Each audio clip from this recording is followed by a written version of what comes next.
You guys are watching the Cam Rogers Show here on Facebook Live as well as YouTube Live. I am Cam Rogers. Hit me up on Twitter at Mr. Rogers99. Be sure to let me know what you think about the show. Well, let's talk about the LA Lakers and the latest rumors surrounding that squad. We'll start things off with tales of LeBron's decision. Recent ESPN report documented the interesting nuggets and tidbits leading up to LeBron's ultimate decision to join the Los Angeles Lakers. Now, LeBron met with Magic Johnson on the first night of free agency. And how about this? Only three people, within the Lakers organization knew about it. Magic, owner Jeanie Buss, and GM Rob Pelinka. That is it. And in a sense, this was a loyalty test for LeBron James. If that meeting gets leaked, and if LeBron checks his smartphone and sees Woj tweeting that LeBron James is meeting with Magic Johnson, boom, see you later. I'm not going to the LA Lakers if I can't trust Magic or Buss or Pelinka to keep this meeting under wraps. So that's kind of one of the main taking points away with this report is that LeBron wanted to play this low-key. LeBron did not want to do the whole big-time recruiting pitches and the decision special and all of that. The guy has everything he could possibly want. He just wanted to dot his I's, cross his T's, meet with whom he really wanted to meet with, Magic Johnson, and figure out if that was the right way to go. With Luke Walton getting a call on Sunday, spent the rest of his day on that Sunday on the phone for 8 hours, fielding different calls about the news of LeBron going to the Los Angeles Lakers. Walton had a family barbecue that day, took off the pool cover, fired up the grill, burgers, dogs, all that good stuff. He never went because head coach Luke Walton was essentially digesting the idea that LeBron James will be in the purple and gold for next season and for the seasons to come after that. So it's kind of an interesting little piece that came out of this ESPN report. Now, what I was also kind of teasing about Kobe Altman, the GM of the Cavs, of course, he got a call from someone who knew the position he was in, the Miami Heat general manager. And he told Altman that LeBron, of course, took them to a championship, and nothing in the end will really replace that. And there really shouldn't be any hard feelings on the Cleveland side, at least in my opinion. LeBron James got that championship, said it was for Cleveland, and he moved on. He moved on to a new team in the LA Lakers, in a situation that doesn't necessarily spell title contender next season. Because a lot of people thought the logic was, all right, LeBron's going to go to the Lakers with some sort of promise from Paul George that he will go play in LA. That never happened. Paul George stayed with the Thunder. And all right, so the second point was, okay, maybe Kawhi Leonard is headed to LA, and the latest Kawhi rumors are that, well, Boston's firmly in the running, the 76ers are firmly in the running, and this is going to continue to drag on and drag on and drag on. And, oh, by the way, Kawhi could just be on the Spurs for this season, and then in 2019, walk into free agency. So LeBron essentially had no promises from stars on the exterior, and he still chose to go to the LA Lakers. And I think that says a lot about Jeanie Buss, about Magic Johnson, about the leadership there with the Los Angeles Lakers, that LeBron felt comfortable bringing his family on over and basically starting over in a sense, not really, he has a couple houses out there, but resetting, I guess you could say. And that says a lot about LA. All right, so with that, a lot of big-time free agents in 2019, Kemba Walker included, as he headed to LA. So David Aldridge of TNT says the Lakers have a good chance at landing Kemba Walker next summer. And of course, having LeBron may make the Lakers an appealing team for other All-Stars out there. And Aldridge tweeted, With James on the ground in LA, the Lakers are all but assured to get one of the group of elite players who will be unrestricted in 2019, Kemba Walker included there. All right, so there's been some buzz about maybe Kemba getting traded. That seems to be not the case. I think he is going to be on the Hornets. Now, the Hornets leadership, by the way, has said that Kemba Walker is very much in their plans for the future. So other players that could kind of be thought about here, Kawhi Leonard in 2019, Klay Thompson in 2019 as well. So perhaps there isn't a big-time all-star coming to the Lakers this offseason, but next offseason, apparently it's all but assured, whether it is Kemba, whether it is Klay or Kawhi.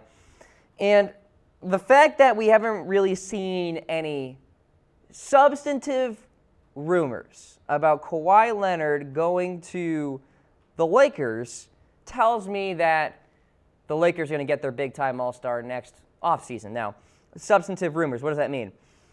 I haven't heard enough about trade details yet.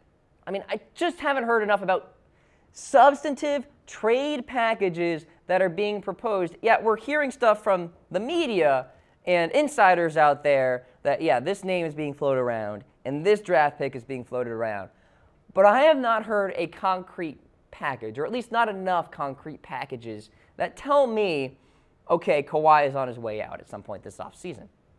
So that's kind of where I sit. Now, the Lakers are in good shape for this season. I'm sure they would have hoped to have acquired Kawhi this offseason. I'm not saying it's all done for here. I'm sure they're still going to try a little bit as we go throughout the days here. But time is running out, and maybe the Lakers just sit back and say, all right, Boston's not going to get him. Philadelphia's not going to get him, and they may know something that we don't.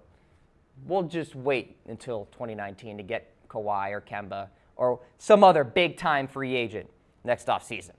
All right, you guys are watching the Cam Rogers Show presented by AutoList. Are you looking for a used or new car out there and you're tired of browsing a million sites? Go to Autolist.com to browse the largest source of inventory on the web, or download their top-rated mobile app for iPhone or Android today. I am Cam Rogers here on this Wednesday morning. Just past the bottom of the hour, in the 10 o'clock hour on the East Coast.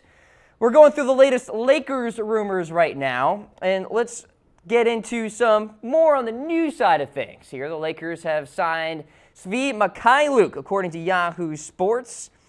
3-year, $4.7 million contract, includes a team option, and other writers out there are kind of like explaining why this signing went down, the logic in terms of this 3-year deal. And one Lakers writer said, quote, they'll use cap space to get this done so they can give him the raise over the minimum and make it a 3-year deal. So that was kind of the logic in regards to that. And the Lakers are in, like I said, a fine position to make noise this season. And I'm not saying they're not going to make an NBA Finals, because with LeBron James, who the heck knows?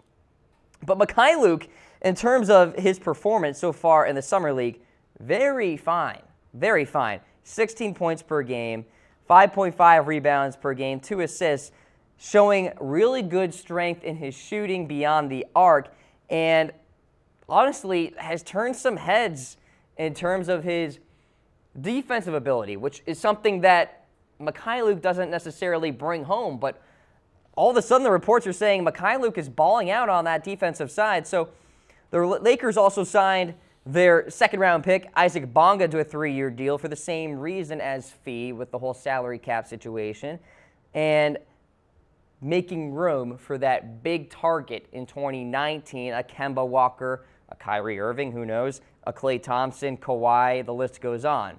So if Mykhailiuk continues to play well in the Summer League, heck, he could push the likes of Lance Stevenson for some playing time. I mean, this kid can shoot from beyond the arc. So keep an eye on him as we go forward here in the Summer League in the offseason, as Mykhailiuk continues to garner more positive headlines.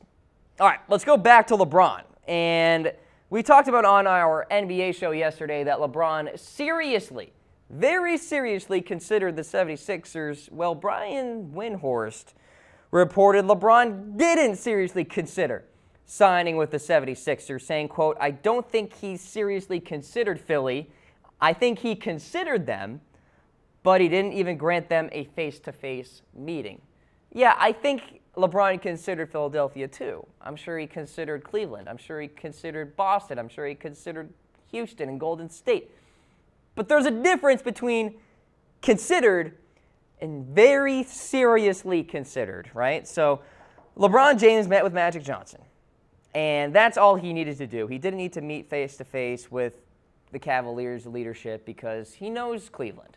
So LeBron didn't go crazy on this tour here to Boston, to Philadelphia, and the like. So that tells me that LeBron didn't very seriously consider joining the 76ers. Now, Windhorst speculated LeBron's family preferred to move to LA over Philly. That doesn't surprise me. And LeBron would actually clash with Joel Embiid. So keep that in mind there as you kind of see those reports about LeBron James considered this and that and was very close to signing here.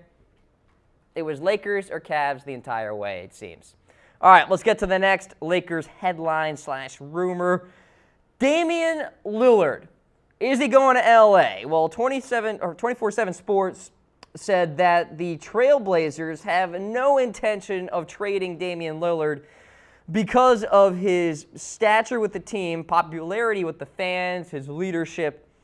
And ESPN kind of reported the rumor that Lillard could go to the Lakers, but also added he would only be traded if he asked for it. So he kind of has to start this. And I don't know if he really is. Now, the general manager of Portland emphasized that Lillard isn't going to be traded, saying, quote, "Damian's out there working. Damian is here." By the way, also made a jab at LeBron James, saying, quote, "As much as I love LeBron, the NBA isn't his personal game at Rucker Park, so he doesn't get to pick his own teammates." That's not how it works. So apparently the GM of Portland is giving LeBron James a general manager lesson, and I don't know. I think that's bulletin board material for LeBron, just saying. But Lillard made a statement about the rumors saying, quote, "I'm not unhappy. I love where I live. I love the organization." So it looks like he is staying pat.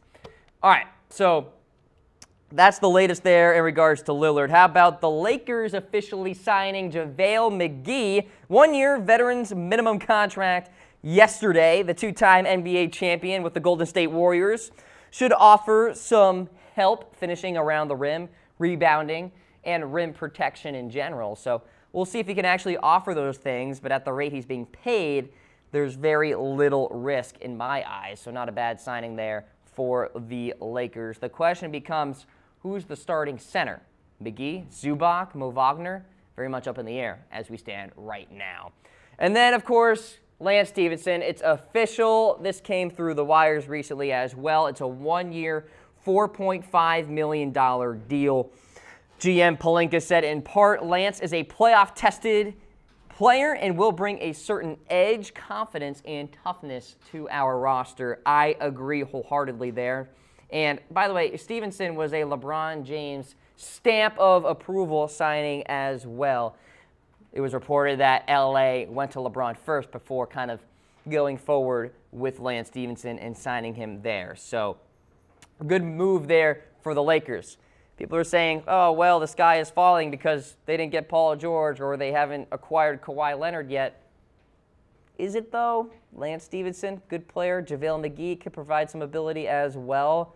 This kind of team that the Lakers have right now with Kuzma, with Hart, with Ingram, and LeBron running it all, this isn't like the Cleveland Cavaliers. A lot more promise on this team here, all right?